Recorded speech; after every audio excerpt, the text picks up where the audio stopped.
Hey there, folks and music nerds. Welcome back. This is episode number 140 and the final episode of season 6. My guest today is the mighty Jerry Douglas, and I'm very excited to bring you that conversation. I'm jumping in here right at the beginning instead of the regular show intro because we have some stuff to take care of, and I thought we'd get right into the action. First of all, I just wanted to thank everyone so much for tuning in this whole season. If you're a new listener, welcome. And if you've been with me for a few years now, thanks for sticking around. It's been a great season. I've had a blast putting it all together. I've had some great conversations and learned a ton about all kinds of crazy stuff. If you're new to the show, make sure you peruse some of the back episodes and get a load of the previous show's guests. There's lots of good stuff back there. So first of all, I wanted to mention that season 7 is coming. I've started on it. I've already had a few people over to the hen house to do some yakking. I've got a few under my belt. So I don't have a firm schedule yet, but I'm kind of thinking that I'll start dropping the new episodes in May of this year.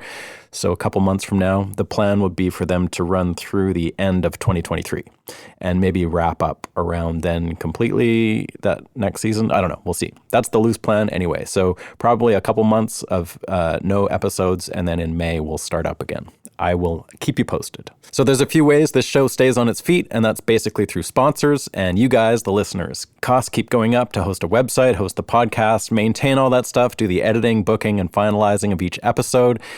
It always seems to stay afloat somehow, and I'd like to thank you all for kicking in wherever you've done that. It's greatly appreciated. The sponsors have been amazing this year. I'd like to thank them one more time.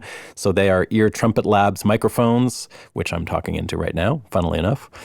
Spectra 1964 that makes killer recording equipment, Black Mountain thumb picks, which I use all the time, Union tube and transistor pedals, which has been with me since day one, and iZotope, who make all kinds of groovy, amazing plugins, which I also use. I try to keep the sponsors relevant to music and to stuff that I actually use, and so far that's worked out well. All those companies make amazing stuff, and you should check them out and support them. That leaves the listeners, and you guys have been great this year with both one-time donations and Patreon subscriptions. Those are super helpful, even between seasons, as all my hard costs continue, even when the shows aren't coming out regularly. So keep them going if you're a fan of the show, and it'll help kick things in for season 7. While you're at it, if you don't mind, please leave a rating or a review over at Apple Podcasts. That really helps the cause too. I still don't think you can do that on Spotify, but if you can, then please do it there. I know they're going to start, but I don't know if they've actually started doing that yet or not.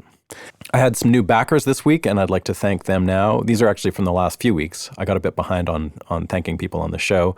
Anyway, here they are. James Patsula, hope I got that right. Rowan Palmer, Alan G. Moses, Chris Weber, Jim McKendrick. Thank you all so much. Now, as I mentioned before on previous episodes, Union Tube and Transistor, one of our sponsors, has donated a really cool reverb pedal to be given away, and I promised to do that on the last show of the season, and that's right now. So here it is. The groovy prize is a Union C-Verb pedal. It's a really cool reverb pedal that has a sort of a trippy ambient reverb side. There's like a normal reverb side and then a trippy ambient reverb side. It's really good. So all you had to do to be eligible was to sign up on Patreon. So if you did that, you are entered. And with that, the winner of the Union C-Verb pedal is George Wells. So George Wells, hit me up through the website or Patreon, or I'll just reach out to you. And I've got this pedal here, and I'll send it out to you ASAP. One other bit of news from here is that the Hen House Hang that I've been talking about, we've decided to change things slightly. It's still going to be a multi-day recording workshop here in Nashville at my place, the Hen House.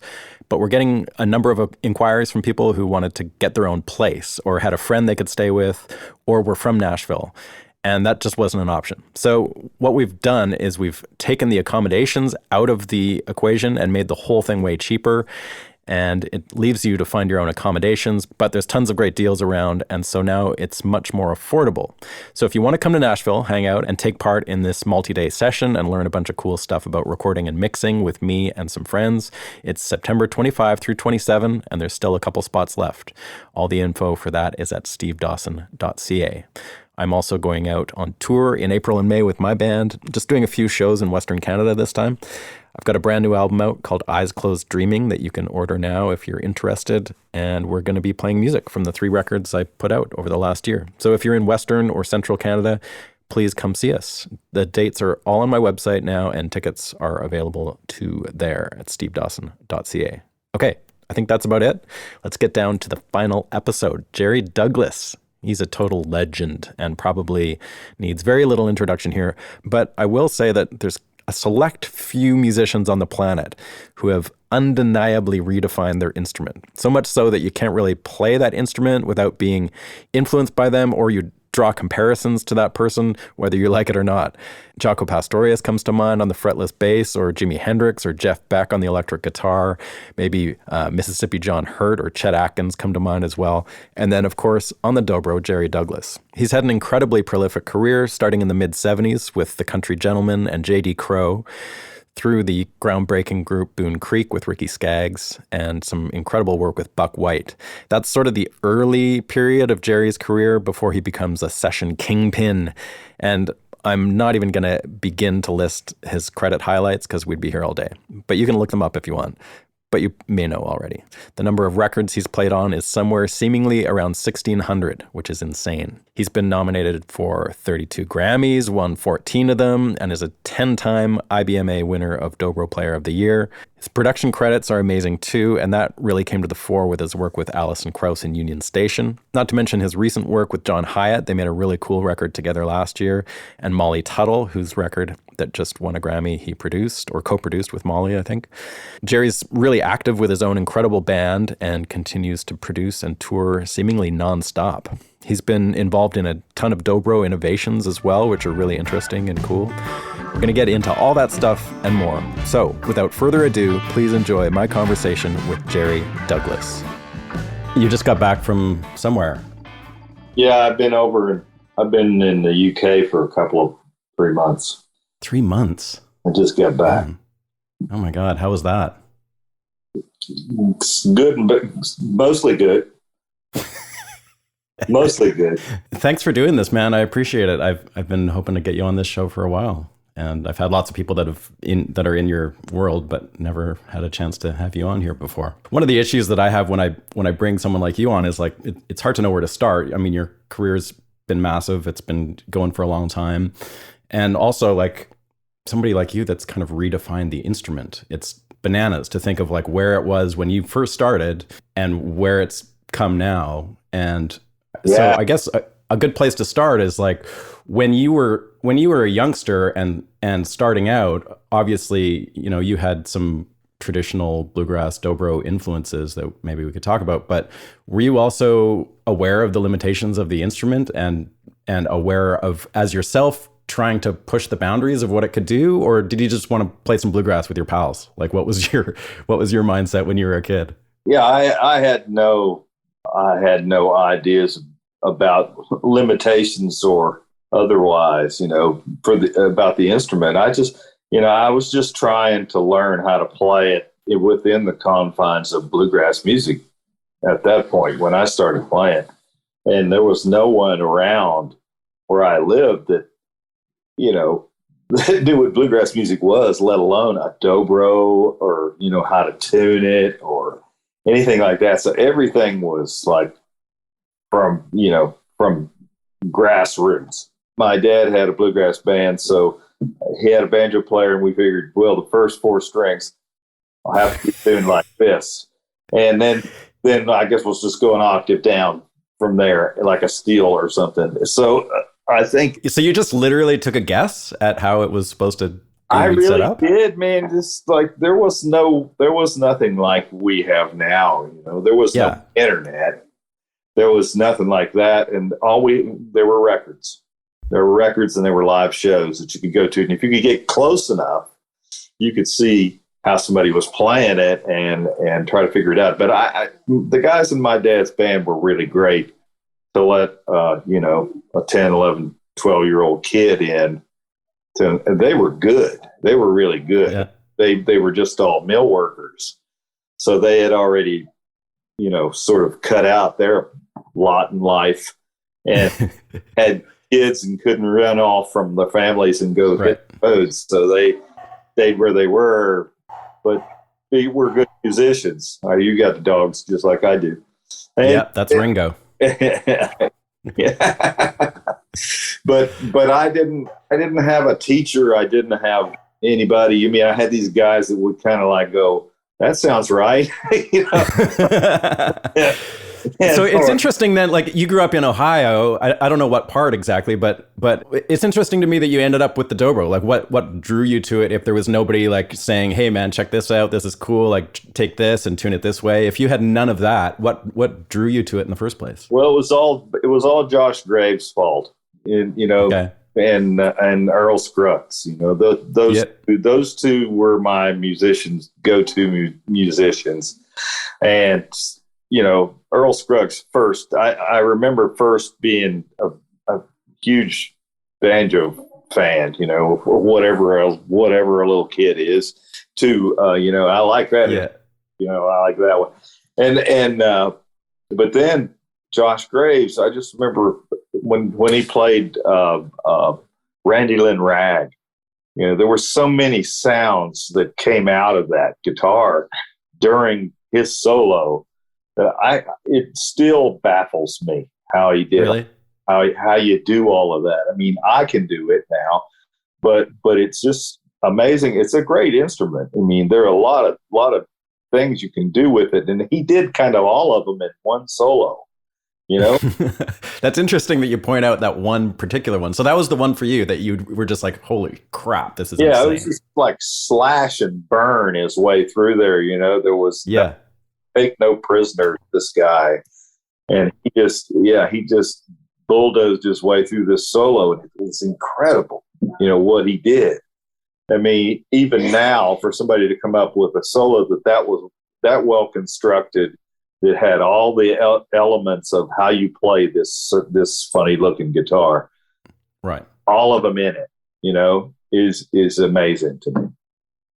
So were you able to pick it out on were you able to figure any of that out on your dobro, or did you ever get a chance to see him play or anything? I did see him play. I saw him play. I saw Flatt & Scruggs play twice. 63 and 66, something like that. I mean, so they were like in their prime. Oh yeah, they were cranking, and there was, and they seemed so self-assured, that there was no work involved in what they were doing. They were like actors on a stage. Wow. They were going through the same motions they were going to go through the next night, and just trying to shine it up. I've come to realize that after playing so many years and so many gigs, and that you might play the same song the next night, but you're going to try to do something to it to make it better than it was the night before. Even if it's subconsciously, you're trying to improve. You're trying to make something a little better. One little edge of a slide or a string, just a note here or there. That for me, I remember the things that happened the night before that I did that I want to change, or that I want to smooth out or finesse. And I think that's what they were doing. I mean, and some nights they would just take a chance and go off the reservation, total. Mm-hmm. And we did that. We did that in Union Station as well, because we were playing. Absolutely. We were playing big shows, and we were playing mostly the same show every night.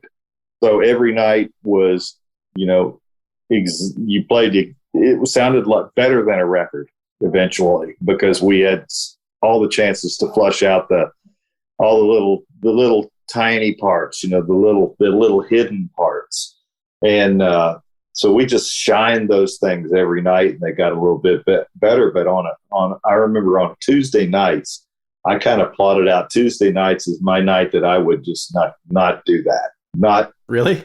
I'd play the intro to the song, so we knew what song it was and everything. So the audience kind of knew what was going on. Clue them. And you just went for it. And then go. Yeah. On a Tuesday night. All bets are off. That was my night. My night to go. So if you saw Union Station on a Tuesday night, you were in for some Jerry Douglas mayhem. Yeah, at least me. And I think that's hilarious. Dan's in on it too. Dan and Ron were in on it too. Barry did what he had to do, but the rest of us were like, I'm not taking the same solo I usually take. Just because. What about Allison? Was she in on that? No. No, she had too much on her plate. She had to be the angel voice, that Right. around it. So somebody had to stay upright. Oh man, that's funny. I love that you did that on Tuesdays. Tuesday. That's the That set in my mind. Tuesdays are the nights, it's like a Tuesday night's not a prime concert night. If you fell on your face, fewer people saw that, but we didn't fall on our face much. And so what does a guy like you do to like really push yourself? Like where does that take you? Like, are you talking like harmonically or like right hand, or what kind of stuff were you messing with that you wouldn't normally go near on a Wednesday night? Well, Wednesday night was easier than Tuesday night. But I would probably start the solo in a different position, maybe same note, but in a different position on a different string that would lead me to into some other direction.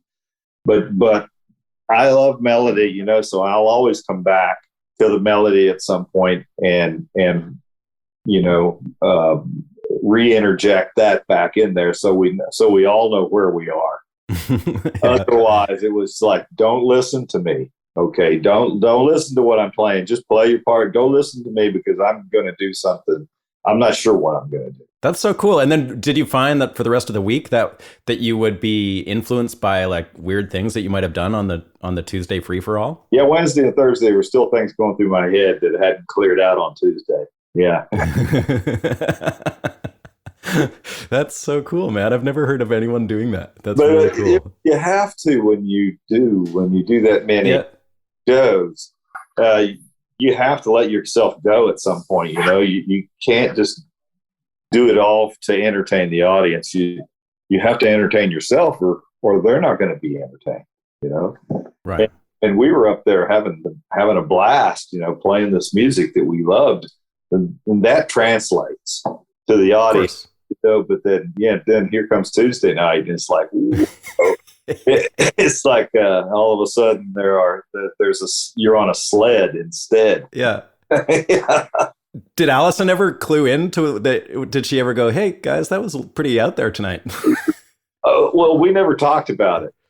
Okay. We never talked about it. It was just sort of an unspoken thing. I love it. We did, and somebody would start it, and then it's like it's on. Yeah. So yeah, that really was like just like such a high caliber band. Like every single person in that band, it was like the greatest player of their instrument. It was really quite something. I never got a chance to see Union Station, but judging from the records, like it was quite the thing. Ron would, for instance, Ron would kick off the Lucky One or something like that. He would kick it off like he always did, but his solo might start with the same note, but then it was going to go somewhere else. Mm-hmm. Yeah, it was fun. Everybody was into it. I know Allison knew what was going on. She's got bat ears, so she knew what we were doing. But it's still within spec. Yeah. Sure. Yeah. So one of the interesting things I think about your playing is like the really lyrical quality, where you're playing like really legato stuff that is a big contrast to the faster open string kind of stuff that's more like banjo oriented that you do. And I'm just wondering, like, where did that stuff come from? Because I don't hear a ton of that with the early generation of dobro players. Like I hear more of the banjo oriented kind of stuff and a lot of, rolls and things like that. But a lot of the lead stuff, like, were you influenced by people other than the standard dobro guys? Well, I had Tony Rice to bounce off of a lot,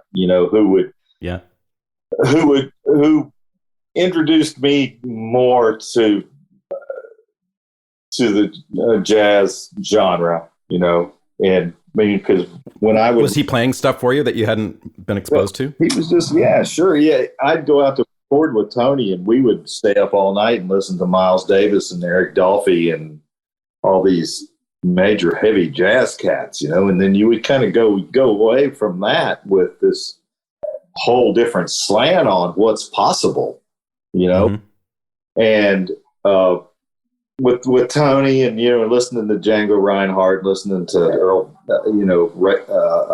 George Benson. There are just all these guitar players, Clapton, and because I had no dobro players to go to get ideas from, really, I got my ideas from saxophone players and from electric guitar players, and other genres of music, which maybe didn't translate directly into exactly what they were doing, but I made fit into what we were doing.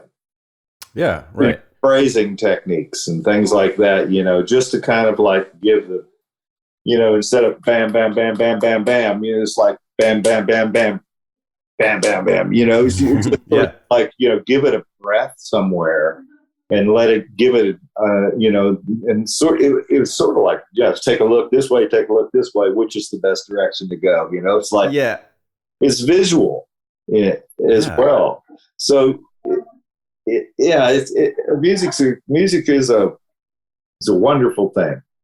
It's such a release in it, and you can really see inside of someone, and know more about their personality if you hear them play an instrument more than you can if you talk to them. Conversation. You kind of get where they're coming from, what attitude they're playing with, so where if they're coming from, like I said, like a Josh Graves was just like slash and burn, but sometimes I've heard him play like the most beautiful stuff, and it just had to do with the song substance and listening to what was going on around him. I do the same thing. I do. I'm just I need that. I need something to bounce off of. But yeah, I say that right after I just did 40 solo gigs, so no one to bounce off of. So you're just sort of like, okay, which you're kind of free to go to improvise anytime, and you just want to drag the crowd along with you. You don't want to leave them behind. Of course, I hate to do that. I hate thinking that I just left somebody behind and they don't know where I am, or they don't know what I'm doing. They don't know what song it is anymore. So sometimes I'll leave a breadcrumb here and there. Yeah, with Tony, I feel like he probably sat down and like I can hear like Coltrane licks here and there, or Miles licks, or things like that. You can tell that he probably sat down and like figured some of that shit out. Did you ever get to the point where you were working out? I don't hear it necessarily literally like that in your playing. No, he worked more from scales than I do. Okay. That for Tony, that's, but he would figure out, Miles played this here to release his solo into somebody else's solo, things like that. Tony would pick up on how to get out of a solo, how to get into a solo, some landmark in the middle, and we all do that. But with him, it was like, okay, I'm going to plant this here that I learned from Eric Dolphy. I'm going to plant this over here, this Django thing, or this Miles thing, But just a scale, just like reverse the scale, or turn it inside out. He knew a lot about that, and he was set up to play fast because he kept it all in one area. Right. He had up and down from the top to the bottom of the strings, but he had figured out the scales within a small space. Yeah. Interesting. And for efficiency and motion, yeah. And I try to do the same thing. I try to keep it all kind of close together. Kind of sometimes you need to just go get an open note, if there is one. Get that open note and then work from that, then go into some. Yeah, we all have our maximum audience response kind of things that we'll throw out there when we feel we're losing them a little bit. Right. This will work. Yeah. They're not following. Okay, boom. Okay, now we're back on track. Okay, yeah. Yeah. Yeah, it's like following a treasure map. So what was historically what happened? Like JD Crowe had you and Tony Rice in his band at the same time. You guys were probably like 19 or something, right? I don't know. Was Tony the same age as you roughly, or is he older than you? He was 3 years older than me. Okay. So like, how did that happen? Where did he come from? How did you meet JD? How was he so smart to get you little whippersnappers in his band? Like what was going on with that whole thing? Well, he had Tony first of all, and Tony was just a blank canvas, more or less, for Crowe. Where was Tony from? Tony originally is from Danville, Virginia, but most of his he grew up mostly in California. Okay. Around LA. And were you aware of him before the JD Crowe thing, or was he just a kid playing with JD Crowe? No, I was aware of him, but not before he was with JD Crowe. I know that, now talking with Sam and everybody of their history in Bluegrass Alliance, in Louisville. Uh-huh. That's where Tony first shows up. That's okay. The adult Tony first shows up is there and sort of Sam sort of guiding him through, you need insurance, stuff like that. and giving him sort of the fundamentals of adult life. And then Tony, he just was that guy who was going to be more interested, and he loved Doc's playing. I know he loved all these different guitar players, and Clarence. Clarence was his guy, but so was Dan Crary and all these other people that he would do, and he was a sponge, and he just absorbed all this stuff. But he had this other stuff, and when he met David Grisman, he went up a notch. He went up a step. Mm-hmm. Few steps, and got to actually apply these things he'd been listening to. So that makes a big difference. You can listen to it all day long, but then to go ahead and apply it to something some kind of music that you play, that's the difference. That's when you've grown. That's when you've taken a step out the door there.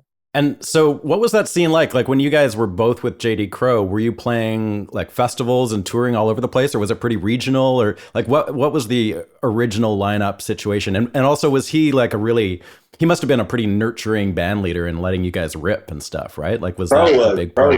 Crowe was totally that guy, and he was a funny guy and just a real honest, sit down. He'll tell you exactly what he thinks.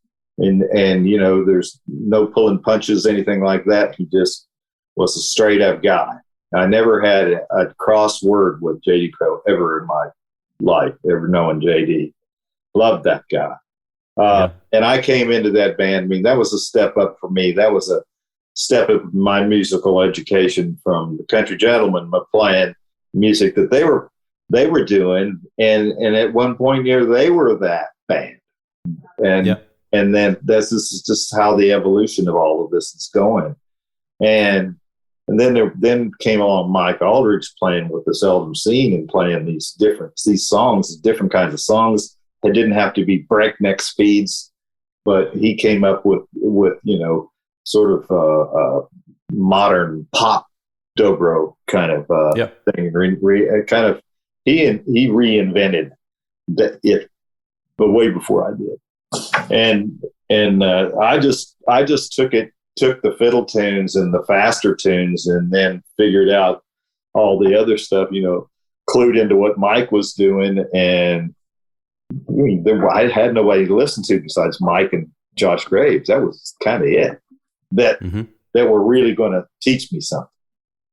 And but playing with JD and I first what it's all happened in a pretty short amount of time that I played on the record, and then the record that was in '75, and oh God, this is so long ago.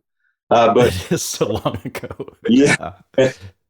but I was, I was 18. Then I turned 19 while I was in Crow's band, and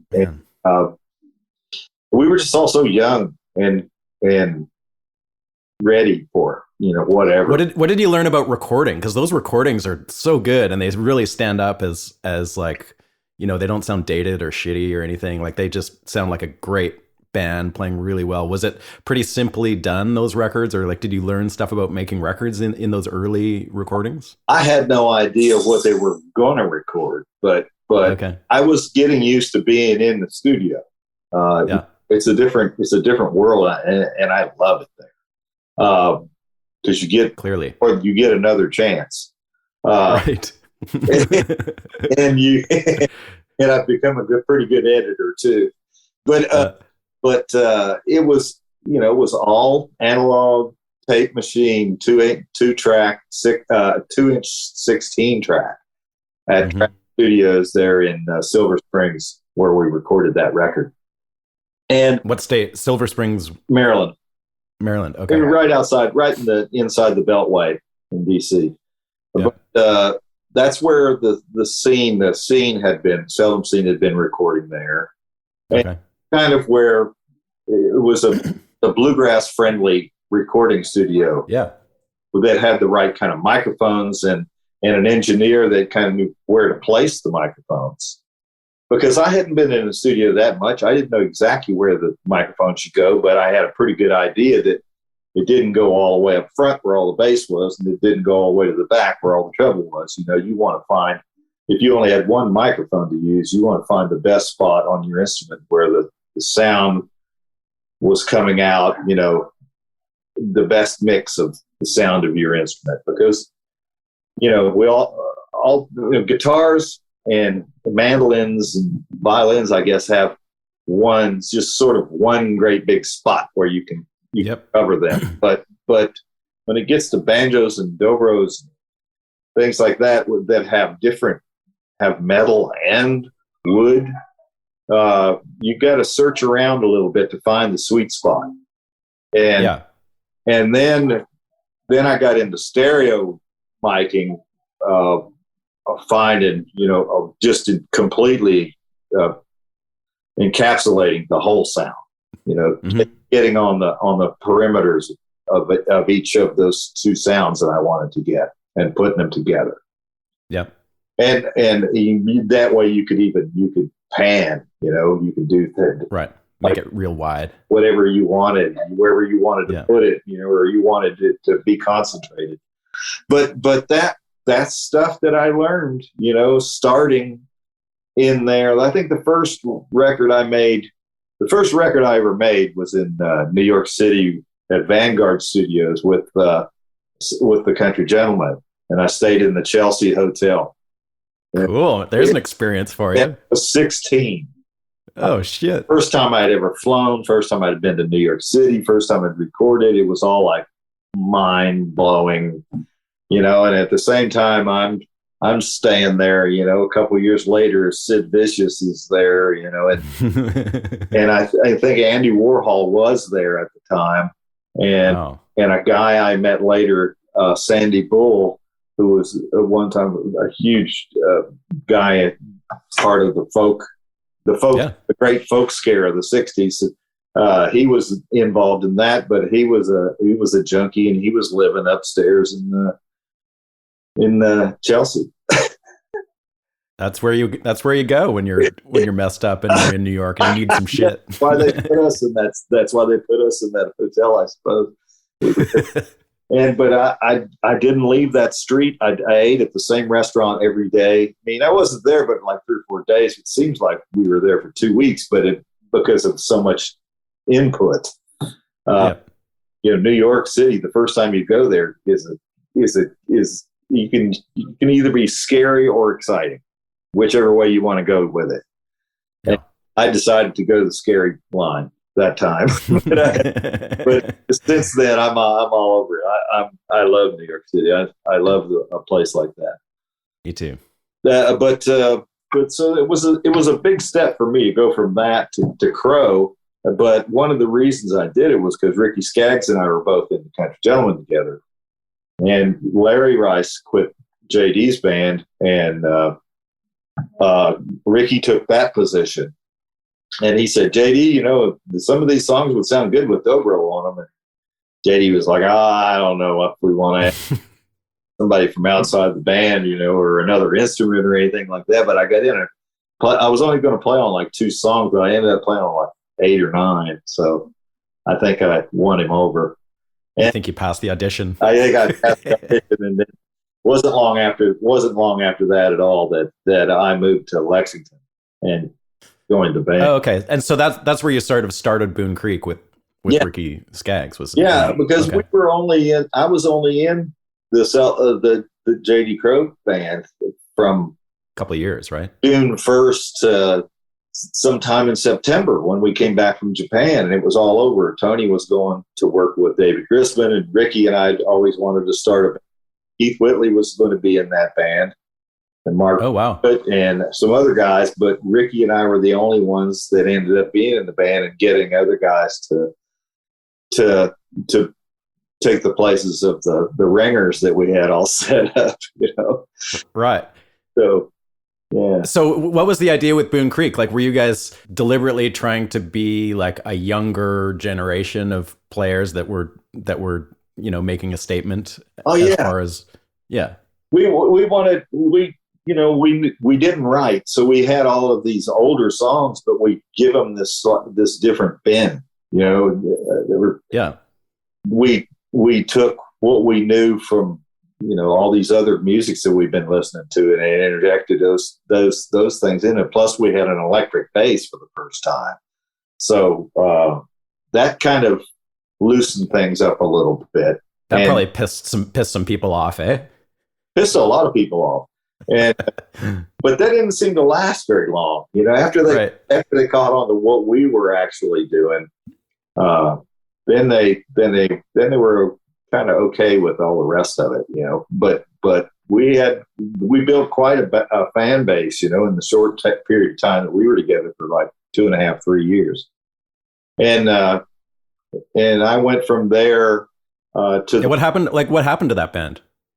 Well, we really started to get to where the festivals were coming in, things were really starting to pop, and Ricky got an offer from Emmylou Harris. Okay, and that was the end of the band, and I went with Buck White, Sharon and Cheryl, and with that band, Wes took off. Wes went back to North Carolina. Terry Balcom went pretty much straight to Doyle Lawson. Had gotten out of the Country Gentlemen at that point and started his band. And Terry Balcom was his first banjo player. And awesome. And the other guys just kind of like went, you know, with the wind. But I kept working. I moved first to the Country Gentlemen for a couple of months, and then I of course sort of gave myself a deadline. I said, if something doesn't start happening, you know, pretty soon, I can always go to college. You know. Now, okay. 19 So we old, I can go to college. So. But then you ended up with Emmylou. Like, I don't know if you were in her band or not, but you're on those records, right? Like, that was right then, wasn't it? I ended up being on the records, yeah, and that was Ricky too, going, you know, this would be nice, you know, to Brian Aherne if Mike Aldridge had played on a couple of things for her originally, and they liked the sound of it. And then when they got Ricky in there, he kind of said, well, you know, my friend Jerry Douglas can do this, and so here I come and go do that. And the Whites, the girls were singing on the records too, so better band to go out and open for her than us, you know. So we go down and do our thing, and then it was just Buck, the 2 girls, and me, and then opening for Emmylou Harris, and it was great. And they loved us, and we sort of became part of her band, and it was just a big caravan at that point. Yeah, so that record, so Roses in the Snow was probably like, I don't know, 77, 78 or something like that. And that's like I find that to be a really interesting record because it's so traditional instrumentation wise, and like the approach is pretty trad, but the songs are like a whole different ball of wax, and the way that you guys play is also different. Like it's a different approach to playing bluegrass, and it sort of comes across as bluegrass, but not really. Yeah, I can't remember. There wasn't really a heavy drum kit on that song. It wasn't a drum. They weren't drum records. They weren't full band records, country band records for Emmy. Yeah, I don't think there's any drums on Roses in the Snow. I think that's a bluegrass instrumentation. He was talking about this the other day. We were talking. She and Ricky and I were talking. We had occasion to sit down and do a little podcast thing, and we were talking, and Emmylou said she took so much flack from the record company, from Warner Brothers, saying there's no way anybody's going to like this. Oh my God. They want you to do Elite Hotel. They want you to do Luxury Liner. That's what they want. And I'm thinking, yeah, so do I, you know. So why can't this be part of it too, you know? And it ended up being it, and so she had a multifaceted show. But yeah, she had a lot of trouble convincing the record company that this would work at all. And weird. There was Blue Kentucky Girl then. Blue Kentucky Girl was more in the hot band line, and then this one we're talking about, and then after that she cut a Light of the Stable, the Christmas record around the same time. It's sort of the same band. You did those records in L.A., right? Yeah, they had Emmylou and Brian. It was like in their house or something, right? They had a house on the street called Lania Lane. It was off of Coldwater Canyon when you would cut across the mountain from Ventura Boulevard that went into Hollywood, cut across the mountain, and Coldwater Canyon was the road you went across the mountain on. You could end up on Mulholland Drive. You could go up there, or you could go on down and going in closer to LA. But there's your geography lesson for the day. But Ricky and I got in a little fender bender with John Voight one time on that road, and he was really rude. But really, nothing really happened. But they had this house, and they had the Enactron truck, Brian's truck, backed up to the house, which was the studio, and everything. All the lines ran in the house. But the big mudslide took the house out. And, oh shit! And Brian moved the truck in advance, so he kept the truck safe. And you mean like while you were making the record, the house got totaled? All the gear, yeah. It was. Oh my God! Right in that period that the mountain came down on, and every night we'd be recording coyotes, outside surrounding the house because they heard the music. And they'd come down and howl at the house. Yeah. And it was an interesting period. Yeah. But yeah. Do you remember like what you would have learned from that situation where you've got like clearly your role is to highlight the singer who's like a big star at the time, but Brian's the producing also, and I guess they're husband and wife at the time, but also he's a pretty like opinionated guy as far as what I know. Like, what was that whole dynamic like? Oh, we followed Brian. Whatever Brian said, did, and Brian gave me the best and most used probably advice I've ever had for being in the studio, and especially in backing up a vocal. We were early on into whatever we were doing, whatever record we were doing, and I played something, and he stopped and he said the best thing you can do is stay out of her range when she's singing. Don't get in her range, because then you start to fight each other and you actually cancel each other out. Yep. Just by playing in the same register. So some divide it up, be somewhere else, anywhere, and it'll work. And that that is the honest to God truth, man. That should be in the Bible.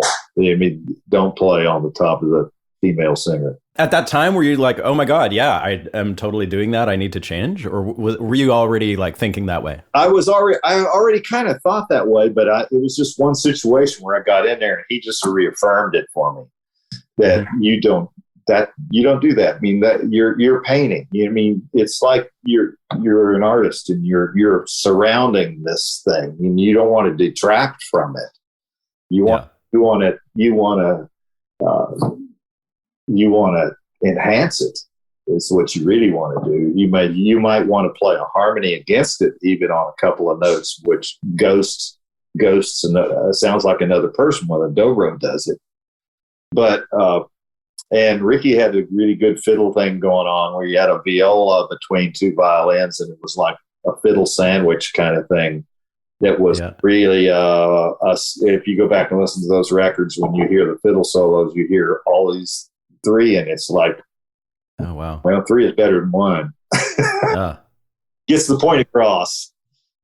So for me, like as a fan of your playing and sort of being aware of, I'm sure I don't know everything you've ever done, but like I'm aware of certain periods of your career, and that to me is sort of like early period of your playing and your session work.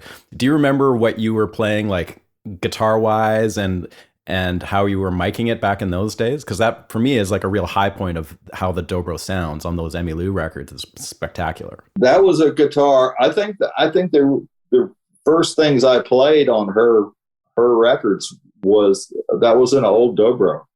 First things I played, and then I moved to a guitar called an RQ Jones.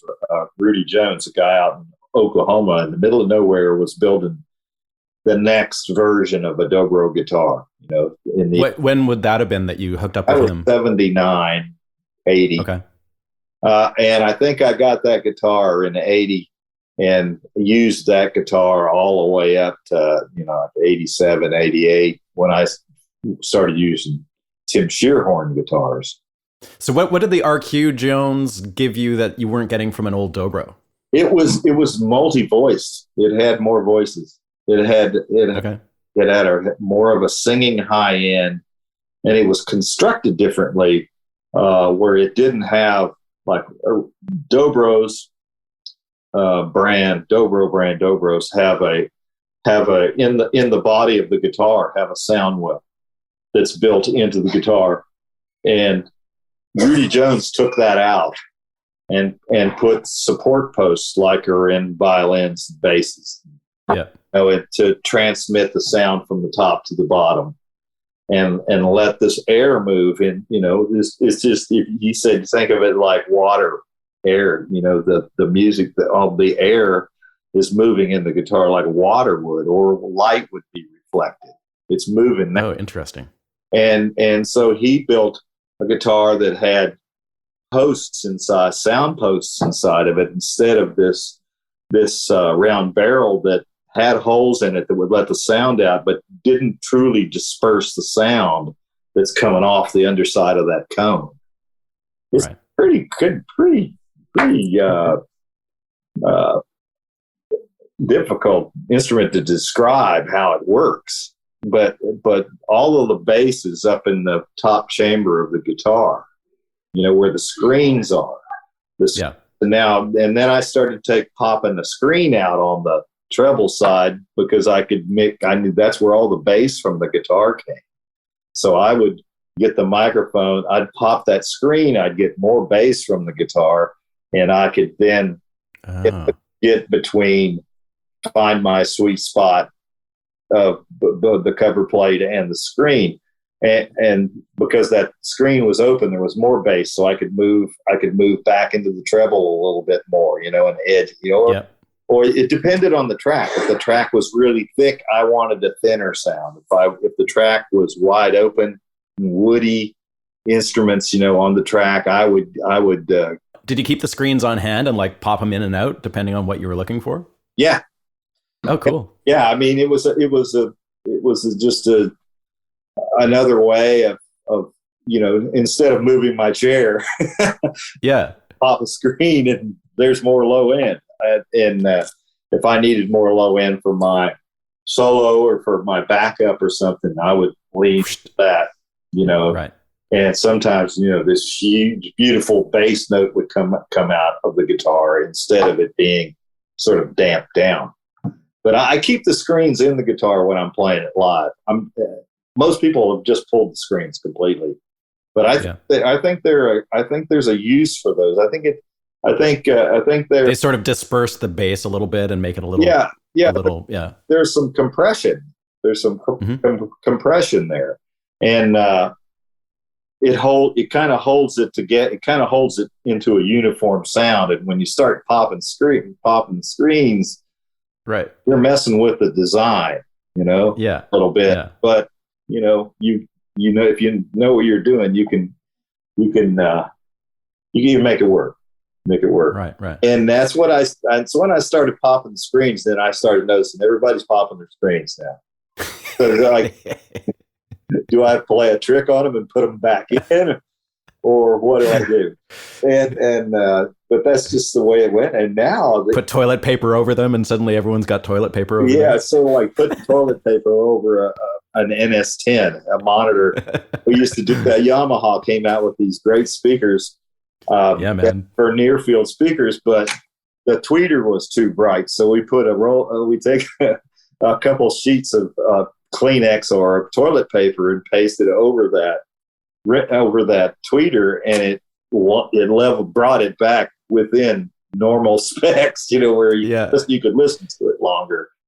Yeah. Did you do any other like unusual stuff as far as miking? Like I did a session with Bill Vorndick a while ago, and he's like, with Jerry, man, we always put a piece of tape over he had some weird thing with tape over the ends, like the ball ends of the strings, and he was doing it to my dobro, and I was like, wow, that's weird, but okay. But he said that there was some tape thing. Like, did you ever do any like really unusual? Oh, we didn't tape. I don't remember taping anything. We would, that space between the bridge and the bridge and the tailpiece. There are a lot of harmonics in there, so we would put a lot of foam underneath that to kill those harmonics, and then everything happened in the front. That helped. Right. You didn't get any ghost tones, any ghost sounds. Any whining or rattling things, dobros are dobros. Oh yeah, they can take off. They can create a new sound for themselves all the time. You have to hunt it down, finding rid of it. So in the 80s, at some point, you switched over to a Shearhorn. A Shearhorn, yeah. Tim Shearhorn came to the show I was doing. American Music Shop was a TV show we were doing down here, and he brought his first dobro, and I went, man, this is definitely a step up, and then this is a step ahead from where we are right now. So I said, I'd love for you to build me one of these guitars. So he built me one, and I said, it was the same size as a regular size dobro size body of just like a dobro copy. And I said, what if you built like a bigger one?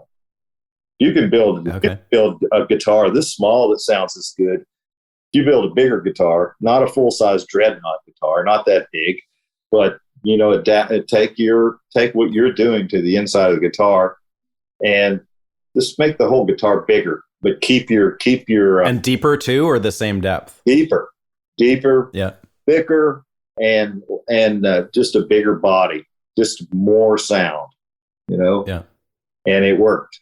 It really worked. And then that's all anybody wanted was a Shearhorn guitar, right? And I did a deal with Gibson when they bought Dobro. They were really wanting to bring Dobro back, and I was too. I thought, man, that'd be great if you could go into a music store and buy a Dobro, a decent Dobro that's actually a Dobro, for a decent price. Not go crazy, but we designed, I did the design, and we built this guitar. And when you put your name on a guitar, everybody thinks you built it yourself. Any complaints, they come to you. They don't go to the guitar company. Right. you start hearing about how your guitars suck, and the Gibsons were terrible, and they kept every time I'd go in and visit the Gibson, like the Jerry Douglas Gibsons, were terrible. A few of them were good.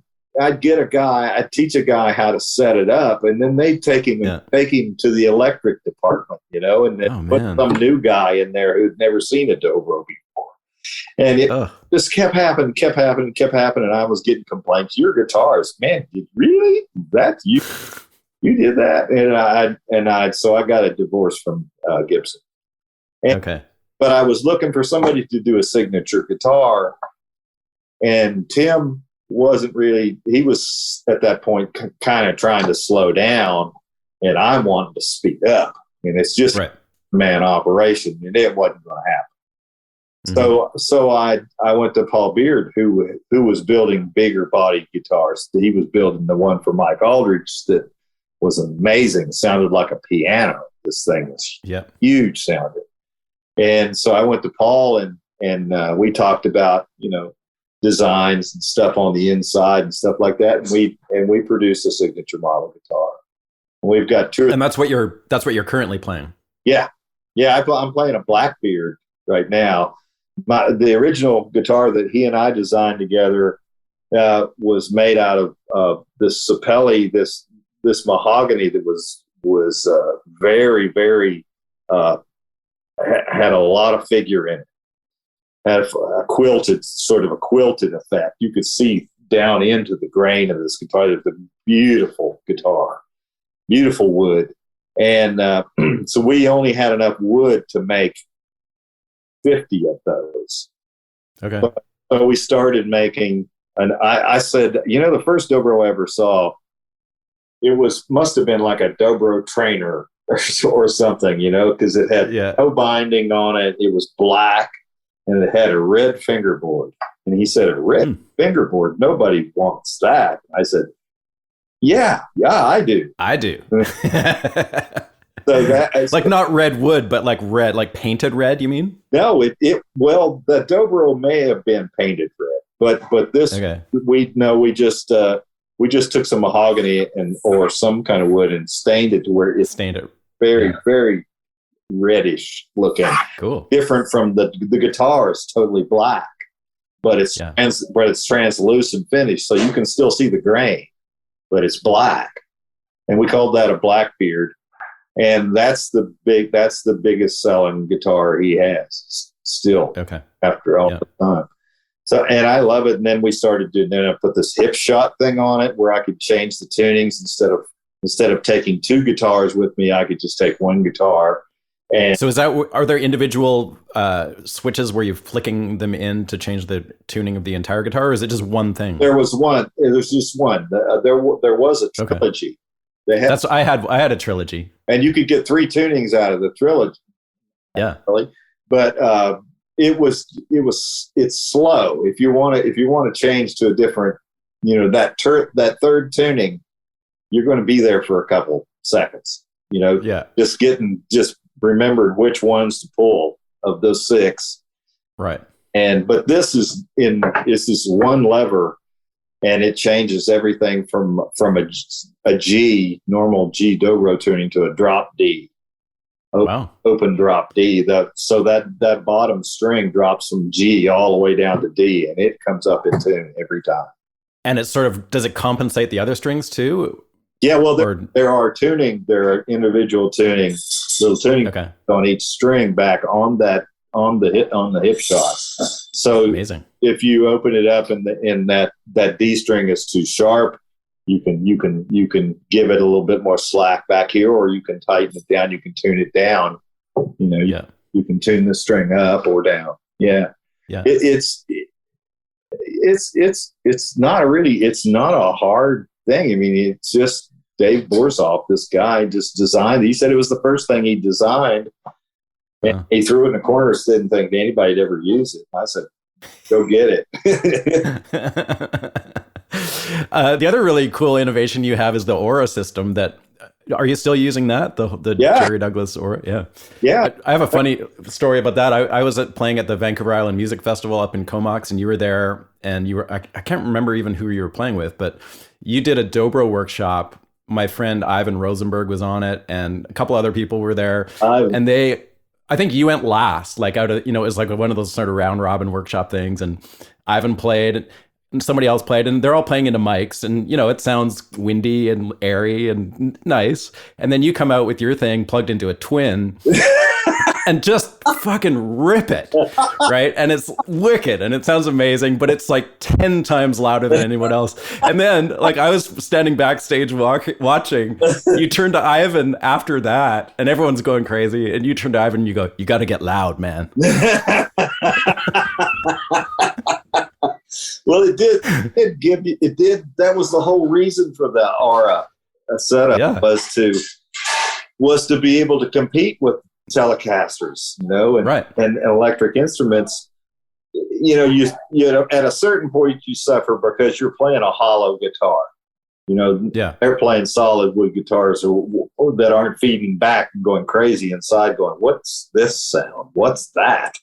And but the Aura gave me the capabilities of playing loud through, because it was going. We first had to invent a pickup, a bridge pickup that would work, because the dobros have a screen, a screw in the middle, a tension screw for the cone. So to work around that, so we couldn't have one piece going through there. We had to break it down in two pieces and make metal parts, make them, and then find which wood to put on top of that wouldn't be defeating if you wanted to play the guitar acoustically. Right. I wanted to be able to play it acoustically and to be able to have the pickup involved. So we went through all these different kinds of wood, the woods that you would think would, this will certainly work, some ebony or something to bring back the things that you've lost in the pickup, to bring those things back. And we found out that Tusk, it's a man-made wood, but it's like bone, only with fewer imperfections. Right. And we put that on top, and bam, there it was. It all came back. Wow.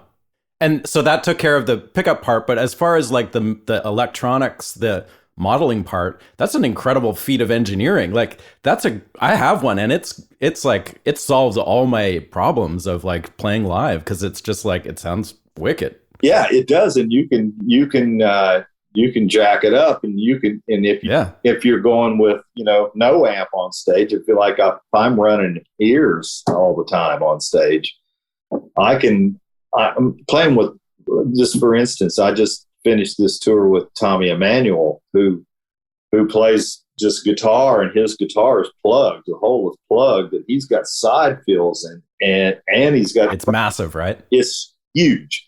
It's like it's like getting inside his guitar. Right. So I go out there and I said, "There's no way I can do this without ears and my rig and my Aura rig." And I got no problem. I'm just as loud as him. No problem. Yep. Hearing myself or hearing him, it's easy. And so was that a long process getting that to the point where it sounded good? Because that couldn't have been easy to do. The Aura boxes were originally a big metal box. I mean, there was a lot packed in there until they finally got how to shrink it all down into one little pedal. But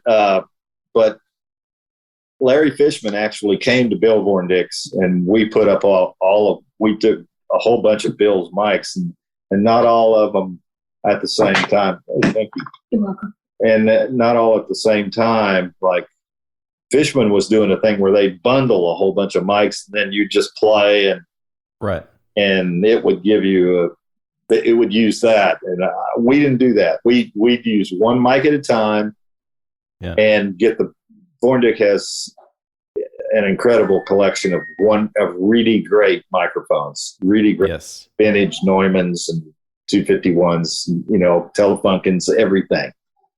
He's been collecting that stuff for 50 years and knows how to use it.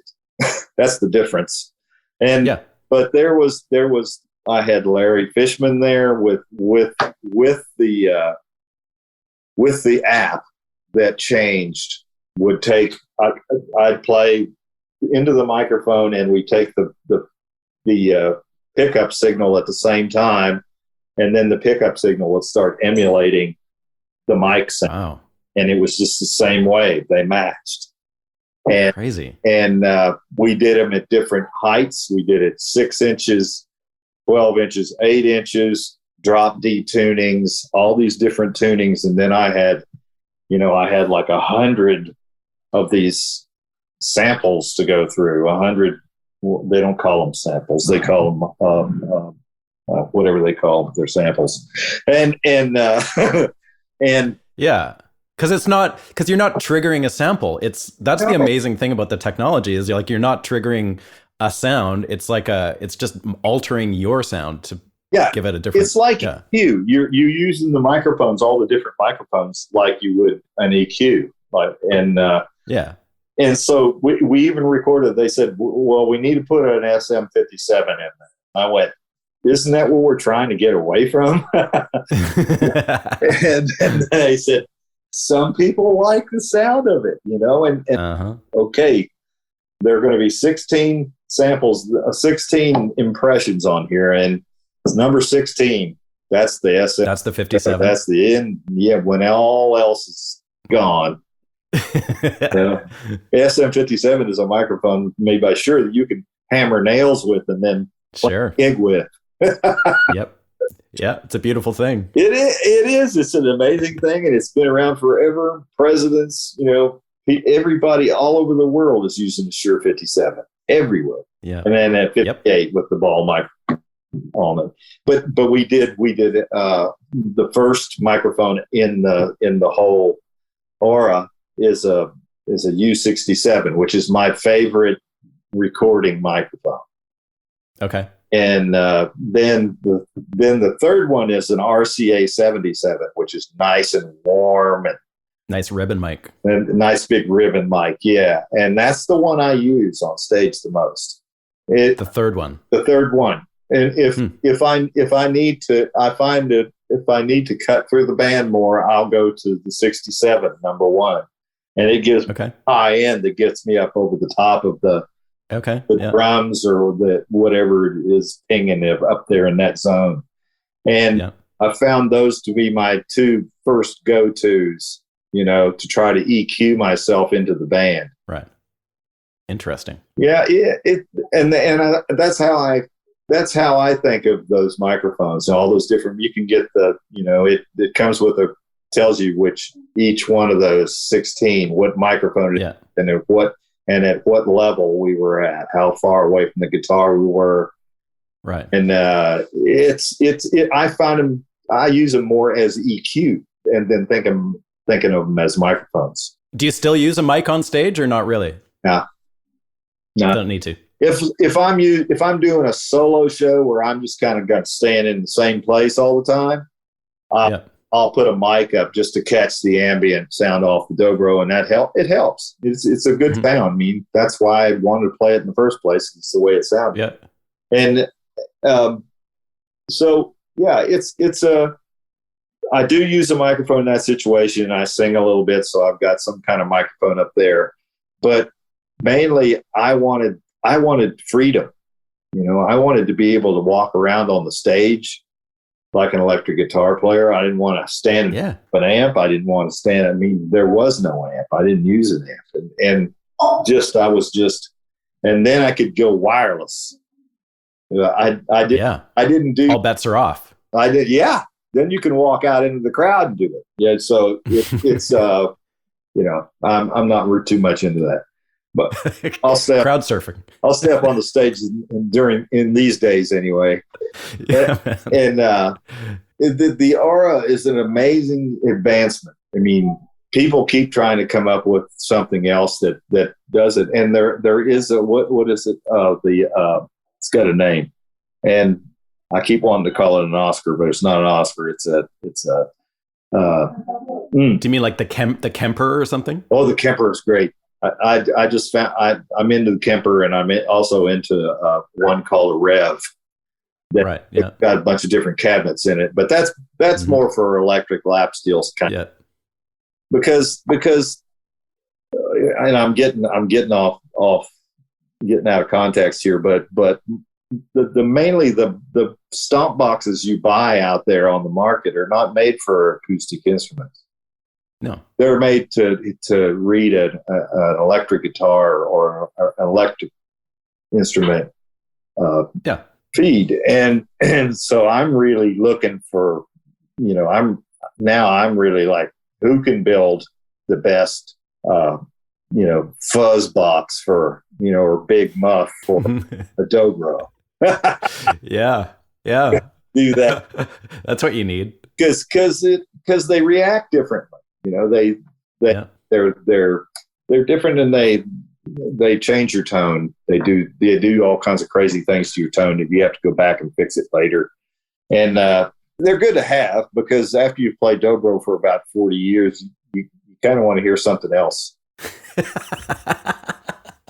Yeah, I hear you. I could get this undobro, go through an envelope filter into a free. Yeah, a little envelope filter, a little big muff. You'll be you'll be unrecognizable. Oh yeah, I've tried to be unrecognizable for a long time now, but I keep coming back to this sound that I love, and yeah, I get pretty far away from it once in a while, but then I've got some old dobros in here hanging on the wall that I pull one of them off the wall and sit down, and I'm 10 years old all over again. Yeah, fall in love. That's a beautiful thing. Yeah. But there is something about just the sound of the instrument, just as it is, it's so unique, and you can change it from being unique to just being, like anybody's sound, just by plugging it into something, and then it's all gone. So, sure. What I've been trying to do for years was to be able to make that sound portable, without a microphone being tied to a microphone, being nailed to the. I'd say you succeeded. It totally works. It's a crazy piece of equipment. I think it's brilliant. It's Bill Vorndick and Larry Fishman. Those two guys. Right on. They're the ones. And whoever that little fella in Korea was that came up with it. Hey, I don't want to take up too much more of your time, but I would be remiss not to ask you about one of my favorite records of all time that you played on, and just see if you had any recollections about the sessions for it, which was Bill Frisell's record, Nashville. I've had Bill on the show, and I've also talked to Victor Krauss about it. It's kind of one of those records for me that, like, it's a real monument of both of tone, but of playing and composition and everything. And I know you kind of came into that process late, right? Like, they did some sessions before you joined, but can you just tell me anything about doing that record and any recollections you have of sort of like figuring out what it was Bill was after? I was so shaken about going in, because I was such a huge Bill Frisell fan. I was so shaken by, so excited about going in there to do this session. I forgot my pick bag that day. I tell him, but I had to go to a music store and buy a bar of picks to do the session, and then ran home and got mine, in the middle of the day. Yeah. But I got there and I didn't have a bar. I went, oh shit! I got to go to Corner Music, which still was here in 12 South. Yeah. Yeah. And were you guys at Sound Emporium or something, or where were you doing? Sound Emporium A. Yeah. Yeah. And he was playing, and I had the tunes and everything, and they had done some stuff, I think, with this is just when I was joining Allison, because Ron had smashed his right index finger in a car door and couldn't play with that finger, but he was playing banjo with his ring finger and his middle finger. It probably sounded awesome. Yeah, a different approach. Once in a while, that index finger would hit the string and just make a really sorrowful sound, just forget that. Ow! Yeah, and a scream right behind it. Yeah. Yeah. But and that's the way he was playing when I joined ACUS. He was first week or so he was playing. Not Ron was always hurting himself, but going in with Bill, and he did a song. I kept noticing. I mean, there was this sound that he was playing, and I said, Have you ever listened to Chet Atkins with the Everly Brother? And he said, not really. Really? This is that sound. You're playing that exact sound. That's what I'm hearing. But he also had a little sampler out in front of him, a little looper that could create, all these crazy little ding, bing, bing, bang, bing, bang, bang, bang. They were in no beautiful. They were in no order. They were in no timing. They were in no scale or anything like that. They were just like beautiful little sparkly little things, just that the whole track they flow through the whole track. Yeah. But they were kind of invisible, but just the songs were, for me it was a different kind of music because I was there to play jazz. So I was thinking I'm jumping into the jazz pool today. Mm-hmm. But it was that, but it was just like the name of the record. He cut it in Nashville, and he came there and just kind of soaked up the whole attitude of what was going on around in town, and just with the people that he was playing with, what they were like. He reaches out and grabs pieces of everybody's characteristics and builds his. Did it come together pretty quickly? Like as far as the finished product, was it pretty much like you guys walked in and that was it? We were there, I think, 3 days, taking it real easy. I'm not trying to cut a Ralph Stanley three records in one day. Right. We were there and doing 2 or 3 songs a day, but really drilling down on them and making sure we liked everything that happened. Was Bill giving you much input as to what he wanted out of you, or he was just letting you have at her? Just where to play. That was pretty much it, and I really, was such a fan and had heard enough of the space that he creates, how to use that space, but not take it away. That was the conundrum. Was how do you add to this without taking away something? So it was really fun. It really made you think, and really made before you played that note, how's this note going to reflect on what he just played? Right. You had to think 3 notes ahead. and he's such a beautiful guy. I mean, it was all. There are no mistakes, right? Yeah. There are no mistakes. They're happy accidents. Yeah, totally. The last thing I just wanted to ask you about was the recent record you did that's obviously done really well and is up for Grammy now with John Hiatt. And I know you did that at RCA Studio. I was just hoping you could tell me a little bit about those sessions. I mean, it's with your band. It's really acoustic. It's really like a joyful sounding record and sounds beautiful. Can you tell me just about recording in that space and like how the record was done and stuff like that? Have you worked with John before? Sure. I had worked with John just on a couple of occasions, but he's such an interesting guy. I had kept close, just kept having conversations with him over the years, just stay in contact with him and not knowing if we'd ever play music together at all. It wasn't that kind of thing. I was just interested in him as just a friend and a person. And we didn't see each other that much. We worked together on the Circle B Unbroken record. It was the first time I worked with him.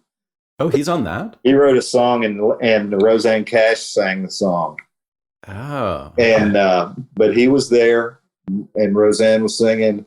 And I was sort of in the staff band on that record. It's the longest studio gig I've ever had, for 2 weeks, just like punch your card and sit down in your seat. And wow, that went on for a couple of weeks, eh? Yeah, every day. Amazing. wow, okay, John Denver's here. John Denver and Johnny Cash are here today. Oh, great. Okay. Oh, them. Somebody asked me if I'd ever recorded with who did I say? Johnny Cash and who was the other guy? John Denver. No, I don't think so. And they said, yeah, you did. Why'd you ask me? Yeah. Was that record done at RCA too? No, that one was done at Scruggs Sound. That was long. Oh, okay. Scruggs, Randy Scruggs had a studio, and but RCA B is a tricky place. I mean, they've got an X on the floor where Elvis would stand sing, and it's way in the back of the room. Really? But somebody, I've heard that when Chet Atkins first went into that room, and that was going to be his workshop, Yeah. He cut so many, that's where all the gigantic ancient songs that we all write songs from now, well, that's where all that stuff was cut. And it's got a tile floor, linoleum tile floor, which is hard as a rock. And then it's got this acoustic tile everywhere. But that wasn't enough to make the room not go bing bong everywhere. And so the first engineer they had in there, Chet fired him and got this guy in who walked around the room and said, the room here, we can make the room sound less bright. We can, we kind of treated the ceiling a little bit, but not much. But they had big arms that would swing out from the wall, and they could put these big Decca trees on there, put three 250s, these big old Neumann tube condensers. Yeah. Oh, just beautiful microphones, and have three of those hanging over the string section. They put the string section there, and they just roll out this thing, and there they go. They were set up for the Nashville sound, and that's all the records came out and sounded kind of the same after a while, but not those first Everly Brothers records and all that stuff. That stuff. Those were done there too. Those were done there too. Stuff. Yeah. Yeah. Amazing. So this was right in the top of COVID too. So we were originally going to have to break down and set up every day because of tours. Oh shit! And did you want to do that? Thank God COVID hit. Yeah. Stopped the tours. So we had an indefinite stretch of just getting in there and setting up and leaving it set up. Baffles, everything we want. How long did you stay set? How long was the whole record? 4 days. 4 days cutting. 4 days cutting, probably 5 or 6 days mixing. I take longer to mix than I do to record because I like. Do you get are you a technical guy? Do you get involved in the mixing stuff, or are you just? Yeah, so you're okay. I'm always throwing ideas, but I love having a great engineer. Yeah. I need a great engineer. Born Dick. Who engineered that record? Sean Sullivan. Don Sullivan did, and that guy knows what he's doing. Yeah, and he's doing all kinds of records, and he was working in a over at the butcher shop over there at first. He's mostly at Cowboy Arms now, right? Yeah, I think so. And Mark that used to have a studio over in 12 South. Mark's got one over. He bought Grandpa Jones' old farm and turned the tractor shed into a studio. So now there's one really there. Yeah, it's great. Where's that? What part of town is that? That's in Springfield. That's up north, close to Kentucky line. It's really close to where String Bean's place was. Okay, well, that tragedy. Wow, Grandpa Jones and String Bean lived close by? They did. Actually, Grandpa found them. He found them. He was going to go with him that morning, and he found their bodies. Yeah. Oh my God. Yeah, tragedy. But Mark's got the place over there now, and he's working on it. And but RCAB, we kind of, it had a brand new small Neve console that was great because we didn't need buku channels. You know, we're recording to Pro Tools, but we all kind of I walked around in the room, and Sean did too. And we just kind of found out places where we could put each other that were socially distanced from each other. And we wore masks all the time until you got to your station to your microphone. While you're by yourself there, take your mask off. But as soon as so you guys were positioning yourselves far enough away to be like COVID safe. Wow. Yeah. That's kind of weird. We had to go by COVID rules, and we did it because we just didn't want it. Nobody wanted to be sick. And this was during this was before Delta, when the big one came through. And we all escaped it. But we were safe. We were in there together. No one had it.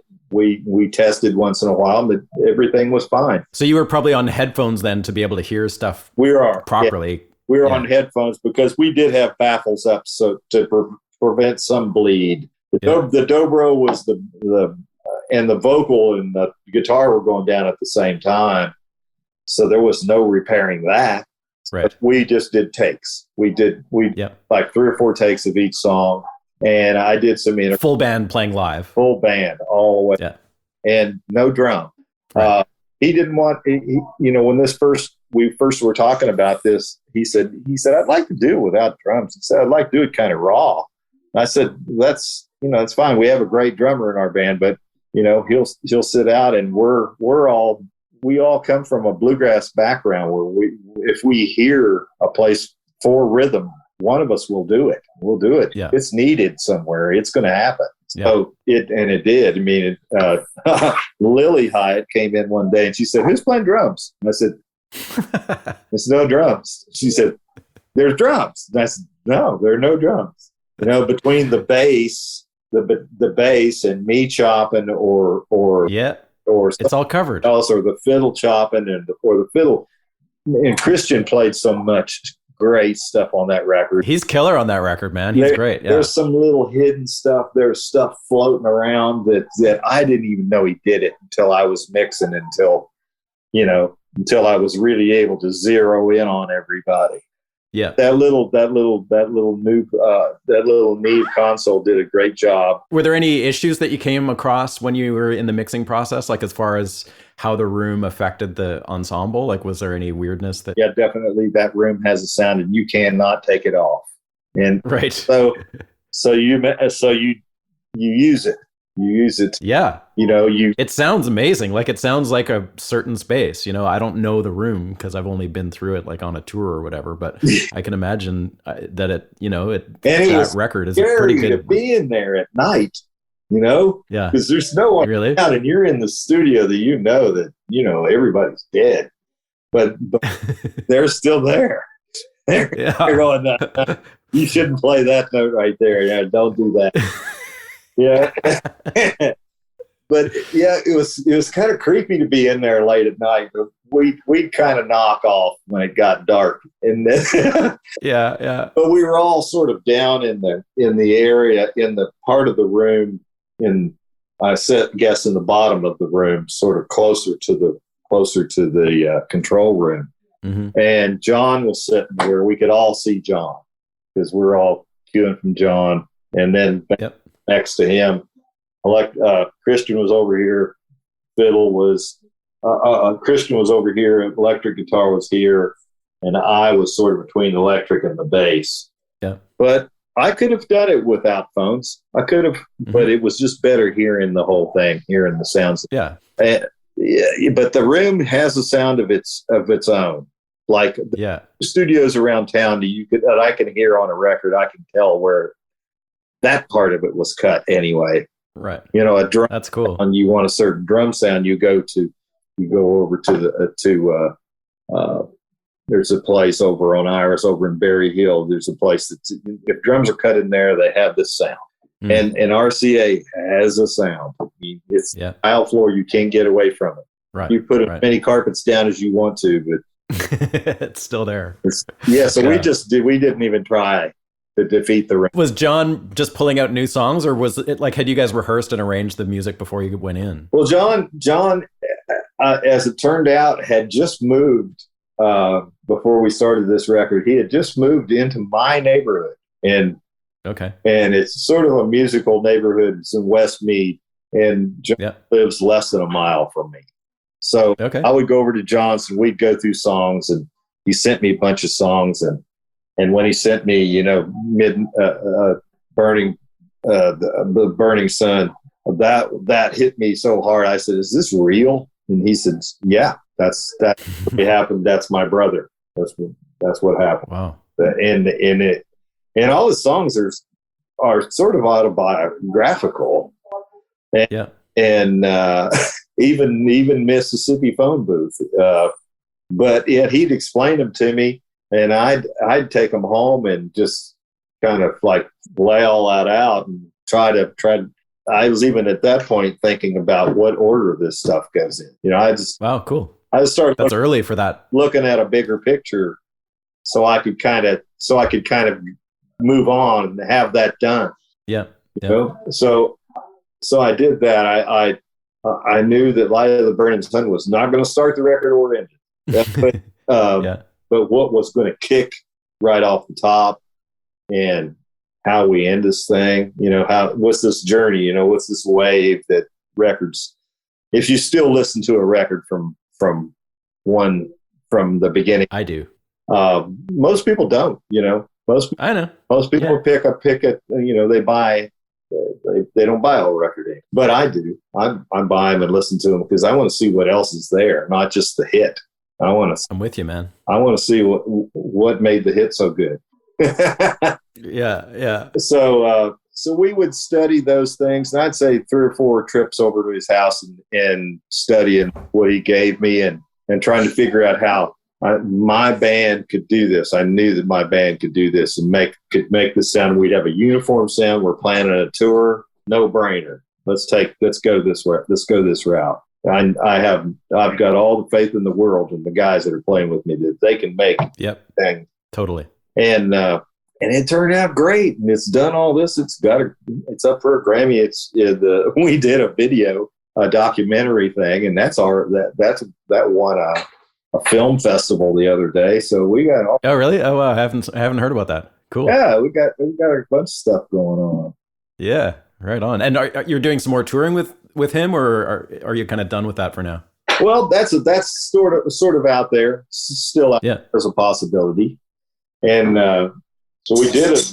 We started in August, and Daniel, the bass player, got COVID the first day of rehearsals. So we did the first 3. So we did the first 3 gigs with no bass. Oh man! That was weird. We're so glad to get him back. And he's pretty good, that guy. Eh? Yeah, love him. Yeah. And so that was the way it started. But then we came home. We finally finished that tour the day before Thanksgiving. So I was home Thanksgiving, and then I jumped on the Bayless Bluegrass Heart. Right, the Bluegrass Heart the stuff, day after Thanksgiving. And oh my God, that's a bit of a shift. It was a big shift. And I finished up with Bela like at Carnegie Hall on the 9th or 10th of January, and then I went to Scotland for transatlantic sessions, and this is like my 3rd day home. Amazing.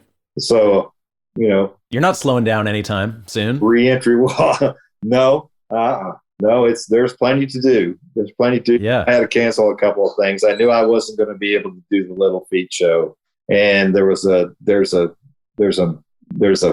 series called George and Tammy that's going to be out later. Yeah, I know all about that. Yeah, that's going to be great. I went in and did all of old Bashful Brothers, Oswald's. Oh, well, that's cool. And I was going to go down, and they're filming now in Wilmington, but I just I couldn't do it, and I'm too tired to go down there and do that. But somebody's faking my dobro parts today. So that's good.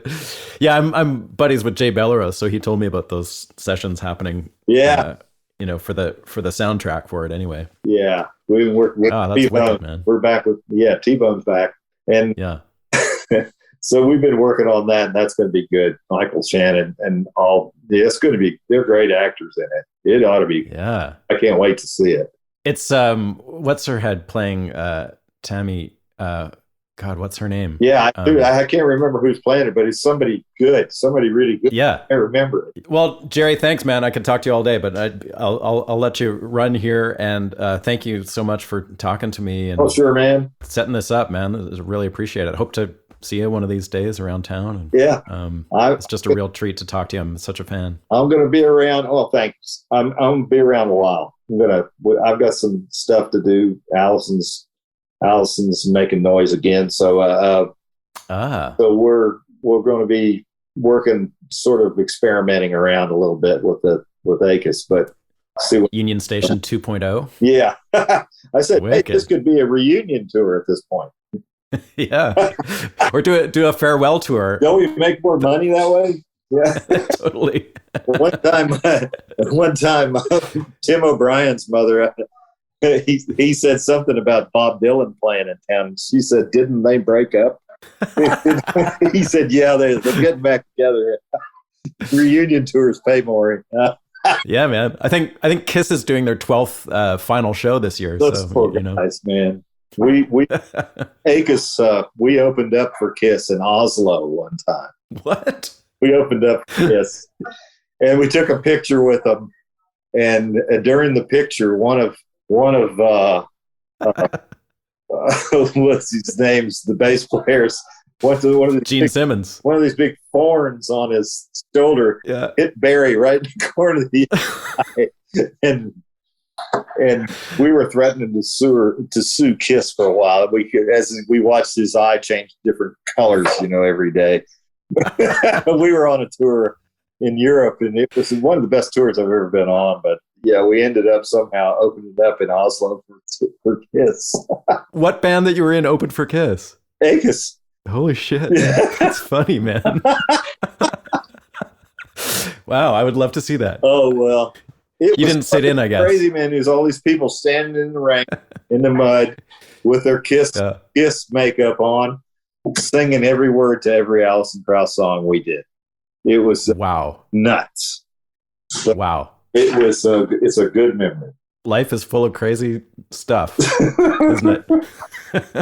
Yeah, you got a few stories, man. I got a book someday. Good to see you. Thanks, Jerry. Take it easy. You too. All right, that was my conversation with Jerry Douglas. Thus endeth season 6 of the podcast. Thank you so much for listening and supporting the show. I really appreciate you all. And we'll see you in a couple months for another chilling rendition of Music Makers and Soul Shakers. We'll see you then.